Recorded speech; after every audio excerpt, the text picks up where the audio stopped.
Alrighty guys, welcome back to the channel everybody, and welcome back to Chiba, Japan for Tokyo Auto Salon 2025. It is the first morning. We got in a day and a half ago, but a lot of that day and a half was spent sleeping, trying to catch up. A 10-hour flight, and I'm currently 15 hours in front of back in Wisconsin, where we originally started this trip a couple days ago. Definitely looking forward to it. I'm still a little bit tired. There's gonna be a lot of walking, 30,000 steps a day, but I'm excited to see some GR Corollas. I'm excited to see the Gazoo racing booth and everything they have to offer. So without further ado, welcome to Tokyo Auto Salon 2025.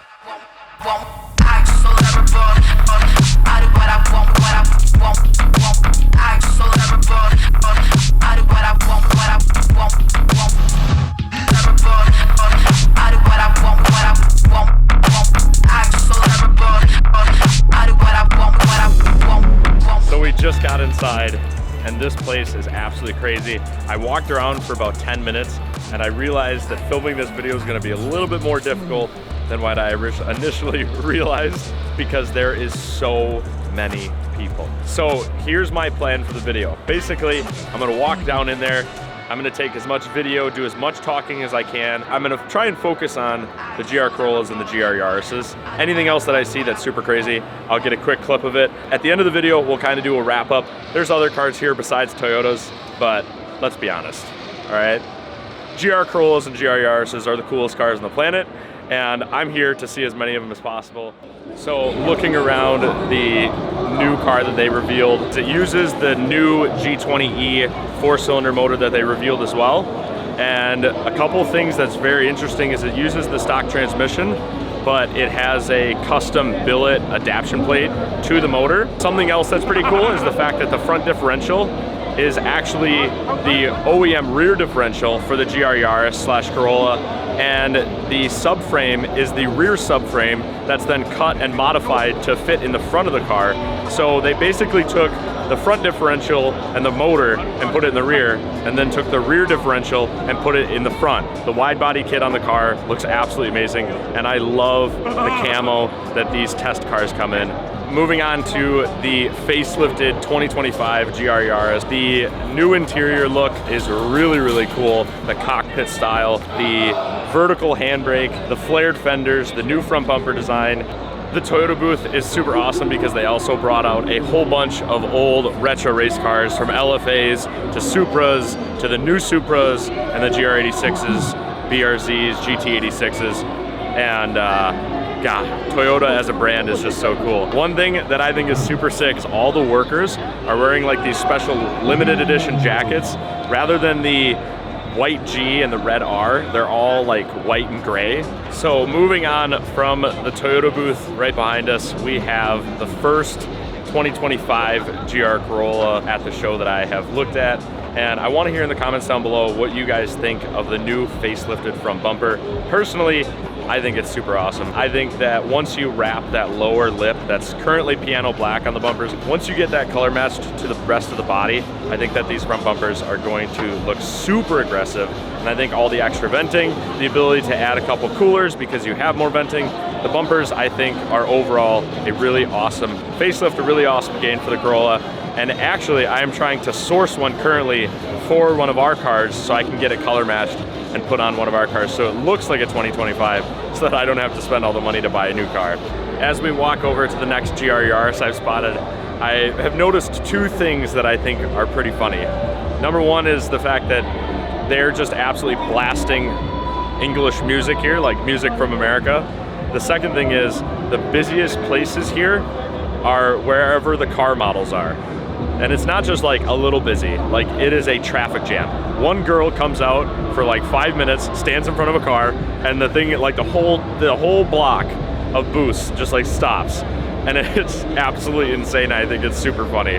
But this next GR Yaris that I have behind me is again a new 2024 updated facelift version, and there is a bunch of modifications on this car that I want to point out to you guys, because I think that there are so many things that we could bring over, and like styling cues from aftermarket parts of the GR Yaris that would be so awesome to bring over to the GR Corollas.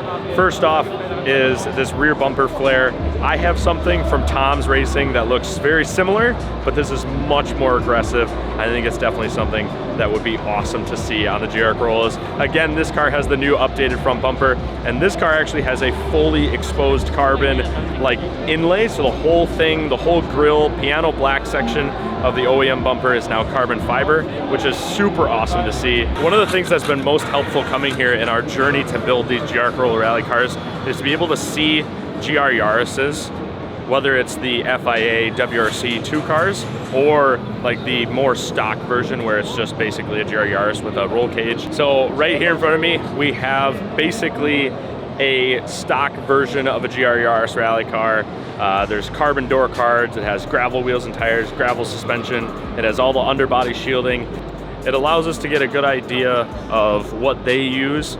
One of the things that we've been going over the past couple of weeks is what braking setup we're going to be using. And we are currently kind of thinking that we're going to start with the stock calipers and the RZ Yaris kit so that you're able to run a 15-inch wheel with these stock front calipers. It's really, really awesome to be able to see these cars in person and kind of pull some design cues and some engineering stuff from, you know, people who have done it and people who have also proven, because these cars do race consistently here in Japan, and it's really awesome and saves us a lot of time in terms of R&D.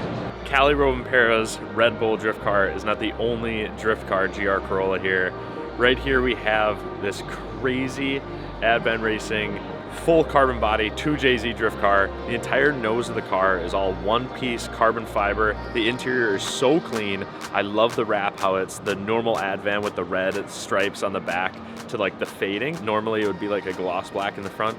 They left it raw carbon. This thing runs Link ECU, which is awesome to see because Link ECU is the ECU company that we're using for our rally car project. The engine setup, 2JZ, big turbo, dry sump. This thing is absolutely insane with a huge wing off the back. The wing is definitely something that somebody in the US needs to put on their car. I don't know how we could get it, but this thing is absolutely enormous.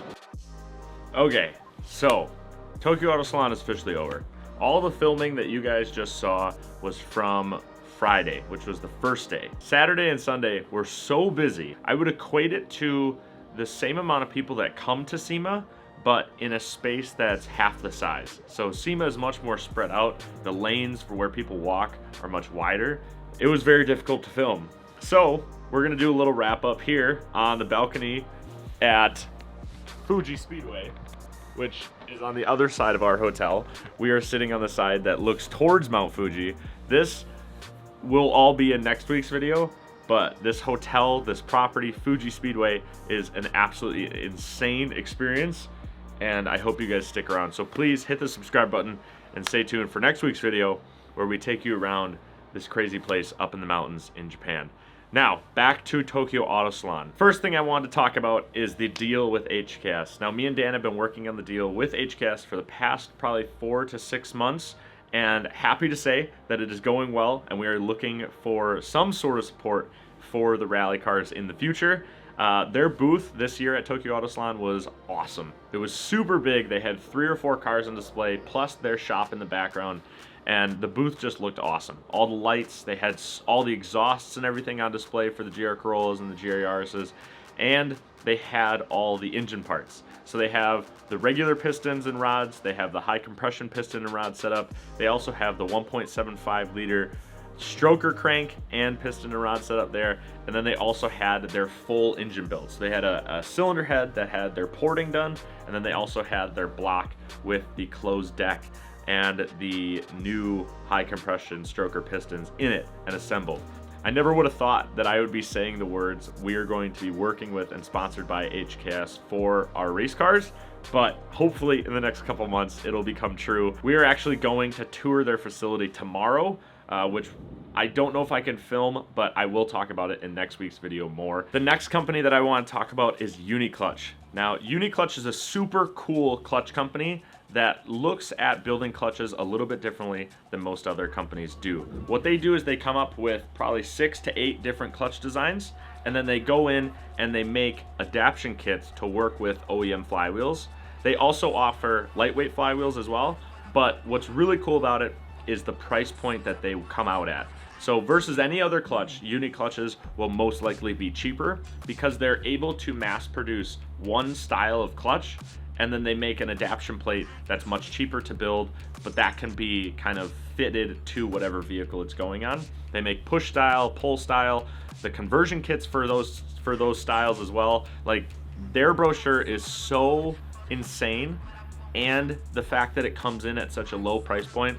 Working with them has been awesome over the past couple of months. We saw them, I think, at SEMA and at PRI, and then over here at Tokyo Auto Salon as well. The last thing that I want to talk about is, of course, Subaru. What kind of Toyota Corolla video would it be if we didn't talk about the main competitor, and that is Subaru. Now, I will give it to Subaru, okay? Their booth at Tokyo Auto Salon probably was the coolest. They had this really awesome light tunnel, and they had their 24-hour of Nürburgring race car, as well as they unveiled the new STI S210 Subaru street car. Now, the S210 looks super awesome.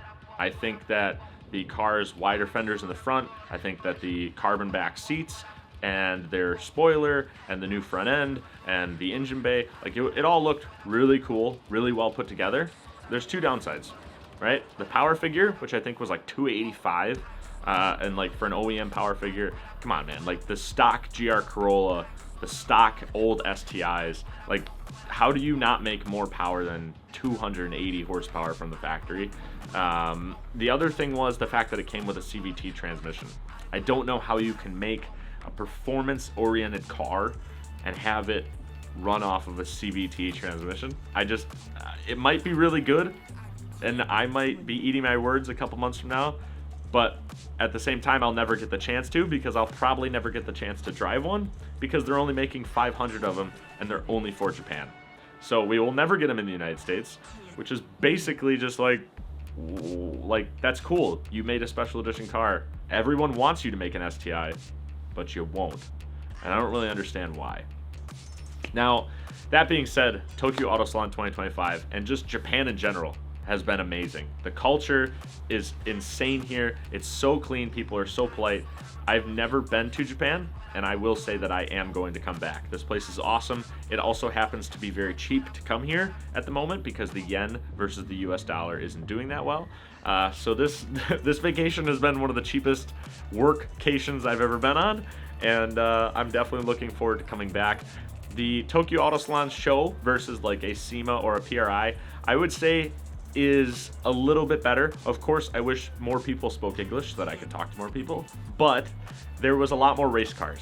That is one thing that I really enjoyed, was they had race cars, and they had all types of race cars, and they were everywhere, and they all ran. Like, all of the cars there drove in there, versus like you have SEMA and PRI, there's a lot of unfinished products, etc. But overall, Japan has been awesome. I hope you guys enjoyed the video, and I hope you guys will subscribe. If you have any questions, leave them down in the comments. With that, this video is officially over, and we will see you guys next week at Fuji Speedway.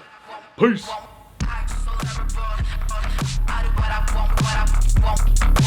I